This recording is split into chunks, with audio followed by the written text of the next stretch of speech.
Hey you guys, it's Britt. Tonight I wanted to come on and talk for a few minutes about the recent lawsuit that was presented regarding Katie Joy and Tati Westbrook. I had a few thoughts, so if you're interested, please keep watching.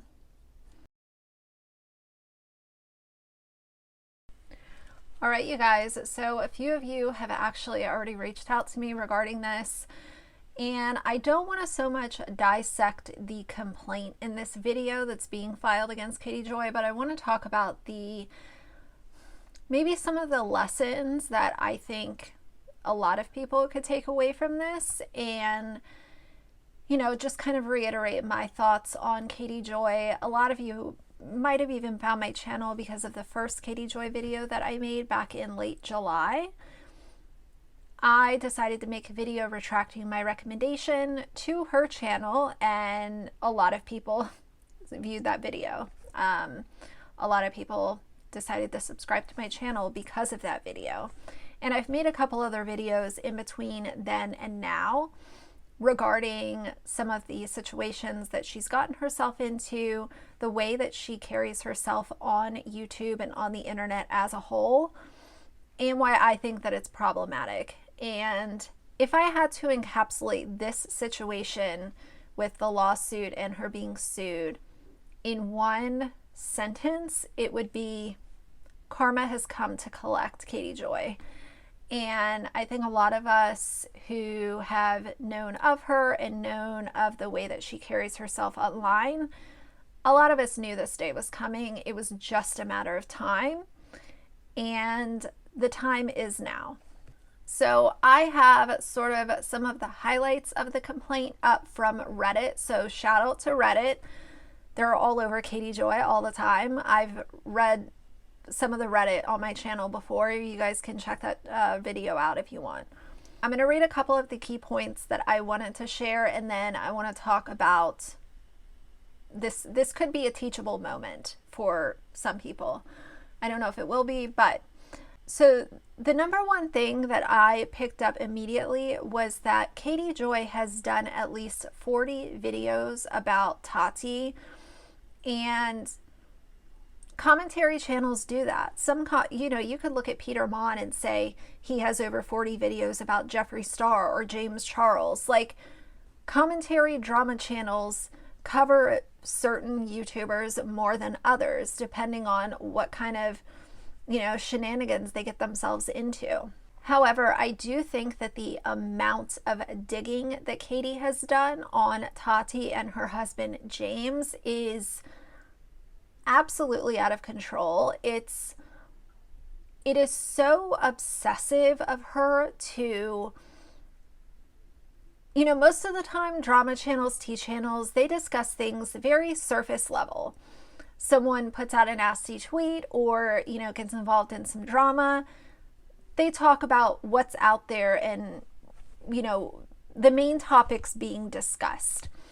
Katie will take a situation and look at someone's criminal history, call their neighbor, try to call, their ex-employer, and it's just so obsessive. It's like she takes this idea of having exclusive information to a place where I never thought it was possible to even take it to.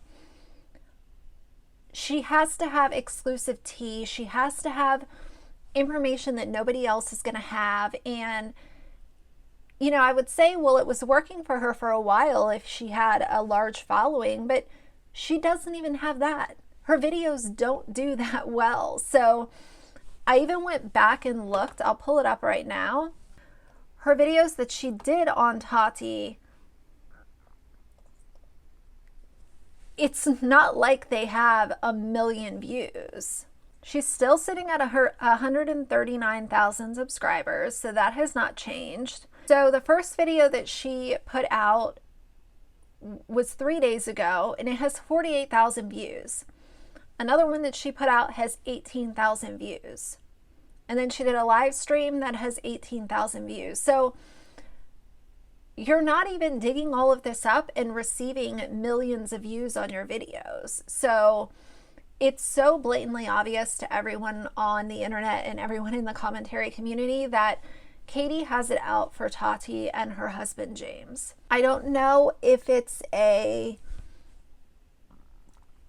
it a jealousy thing? Is it just someone that she decided to become obsessed with? Like, I don't know what her deal with Tati is. And I know that a lot of people don't really care for Tati, and especially since the whole bi sister thing happened, she lost a lot of her credibility and popularity through that. But Katie just seems to be sickly obsessed with just digging to the center of the earth when it comes to Tati and her husband. Do I think that Tati's husband is a little weird? Yeah, absolutely. I said it in my live stream from last night. He always to me, he's always kind of looked like a weird guy that's in like a Christian rock band, and his CDs you can buy at like a gas station. Like, he's weird to me. He gives me the creeps. That's my personal opinion. But that doesn't mean that I'm going to go and like dig up his court records from 10 years ago. Like, the commentary community is supposed to be, I watch Nick Snyder and I like Nick. And the fact that Katie came for Nick Snyder's sobriety actually makes me sick to my stomach, and it pisses me off so badly. I didn't know that she did that up until, recently. And I will say that there are a lot of things that you can come at someone for. Do I agree with all of them? No.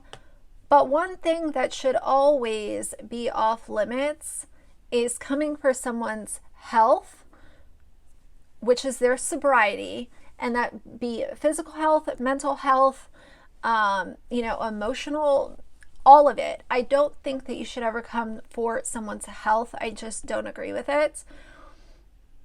There are many other things that we can discuss besides coming for someone's health. So she has admitted that that was in bad taste and, whatever. But the whole thing with Tati is sort of confusing to me. I don't understand it. So let me go back to the complaint.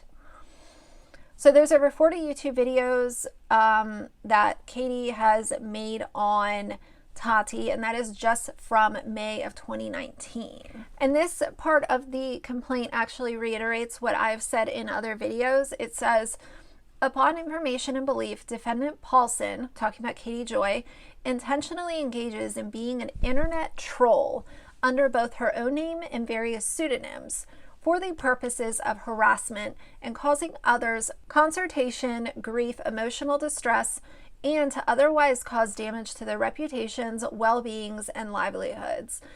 And this is exactly what I said. You can be a commentary channel, and I did watch part of her live stream that she did today saying this channel will keep going or whatever. I hate to give her my view minutes, but I did want to hear some of what she had to say. And she continues to defend herself in saying that commentary is part of journalism, but we all know she's not a journalist. Like, there's nothing journalistic about what Katie Joy does, and if there is, it's an insult to the entire journalism community. And I do understand that commentary falls under journalism. Like, there are commentary columns in newspapers and magazines, but commentary is not causing grief, emotional distress, and otherwise damaging someone's reputation. It's giving your opinion on a situation. It's not literally tearing somebody down. The other thing that was very weird to me was that in the live stream that Katie Joy did, her attorney was actually in the chat. I thought that was, I don't know, maybe I'm just the odd one out. I thought that that was very bizarre and borderline unprofessional for her attorney to be like egging on her behavior. I guess at one point her attorney, his name is Eric, he said that he was proud of Katie Joy, and she like gives this like shit-eating grin and is so just, complimentary of receiving such great words from her attorney who was in the chat. It was very bizarre. So the lovely internet personality Keemstar supposedly supports Katie Joy, and she just got a huge kick out of that. She absolutely loved it. And then she said that Ethan from H3H3 supports her, and you know, who cares? Who cares if you have the support of 2 other YouTubers? At the end of the day, you went out of your way to dig up all of this unnecessary dirt on Tati because you have such a personal vendetta against her. It's so blatantly clear to anyone who has seen even a fraction of the videos that she's done on Tati. And, you know, karma is here to collect for Katie Joy. Now, if I was Katie Joy, I would not be sitting on lives grinning and bragging about having the support of other YouTubers and acting so unbothered. If I was her, I would be shaking in my boots to go up against Tati Westbrook's legal team. Because let's be real, Katie Joy does not have the money to pay these super high-end attorneys hundreds of thousands of dollars on retainer. And whatever little attorney she does have is probably not near the attorney team that Tati has. So I would suggest for Katie Joy to get off of the internet. I think in good taste, it would be in good taste to remove the videos that she's done on Tati and take the high road. And use this as a learning lesson, and use it as an opportunity to reflect on some of the things that she's done over the past couple of years to absolutely annihilate people and dig up dirt and just go way out of her way to find information that shouldn't really even be up for discussion. I doubt that she'll do that. She'll continue doing live streams and she will continue to do whatever she wants to do because in her mind, this is, you know, she's completely right for what she did. She was reading a public document, as she put it, but she had warnings and she decided to ignore them and continue to do what she wanted to do. So if I was her, I would take this opportunity to stop monetizing horrible content that you are sharing these really intimate details of people's lives. That's why I constantly talk about integrity on my channel and having respect for other human beings. Even if you have an opinion about them, I am all about freedom of speech and saying it how it is, but I do think that there is no line in the sand when it comes to Katie Joy. No such thing exists. So she goes too far. She's constantly, proving that she has no integrity. And if I had to guess, I don't think that she'll use this as a learning opportunity. I don't think that she'll use it as a time to log off of YouTube and come back rebranded and with a new attitude. The whole thing is she can still discuss all of the topics that she does right now. She can talk about the reality TV and the YouTubers and all of that kind of stuff. That's totally fine. No one has an issue with that. But the issue is that it's not what you say, it's how you say it. And the way that she says things and the way that they're delivered are just wrong on so many different levels. Nobody asked you to go dig up, 15 years of history on Tati Westbrook. You could have discussed everything that was happening in the moment. Nobody asked you to go look for, former coworkers of Micah Stauffer, even though that was interesting and it was unique. Nobody asked you to do that. Like, there are enough things that you can talk about. She is clearly obsessed with exclusive. So that's her thing. She wants to be the first person to come to the table with this juicy tea, this new information. And I think that with this situation, she with the wrong person, and Tati is sick and tired and she's had enough of Katie Joy. So I think the whole thing is when you look at it, you can see that out of all the commentary channels that Tati could have gone after, she's going after Katie Joy. There's something to be said in that, considering how many drama channels and how many tea channels have talked about Tati, especially over the last couple of years. There's a lot of tea channels that didn't exist 2 years ago, and they gained popularity because they talked about Tati. But how are you delivering the topics that you're talking about has everything to do with whether or not you get a lawsuit.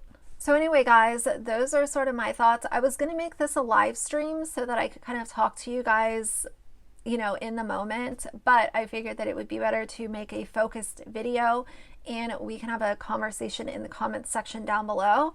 Of course, if you guys ever want to reach out to me, you know how to reach me. My info is in the description box.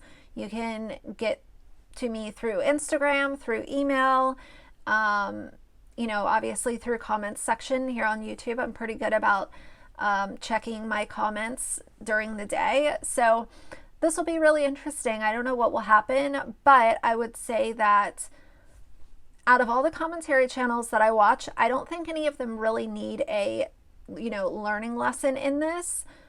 But I would say that it could still be a reminder on how much information are you going to deliver? What is it worth? You know, look at all of this stuff that Katie Joy has done and where has it gotten her? She can't even say, oh, well, I have 1 million subscribers because I dug up dirt on Tati, even though it's in horrible taste. She has nothing to show for it.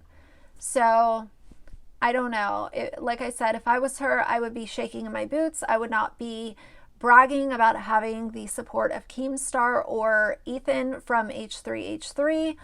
I would take down the videos and use this, you know, in between now and the end of the year. I would use this as a time to reflect, rebrand myself, and come back to YouTube, you know, in 2021 with a formal apology and be prepared to show people that I have completely changed the way that I'm delivering news or hot topics, and that I am also changing my personality on YouTube and the way that I treat subscribers and fellow creators. But she won't do any of that. She'll continue to dig her hole because she thinks that she's right. And that is what we've seen. You know, this is a repeated behavior with Katie Joy, so I don't think that it's going to change. But anyway, I still wanted to share my thoughts. If you like this video, please leave a like and a comment. And if you'd like to see more from me in the future, please subscribe. I'll see you guys soon. Bye.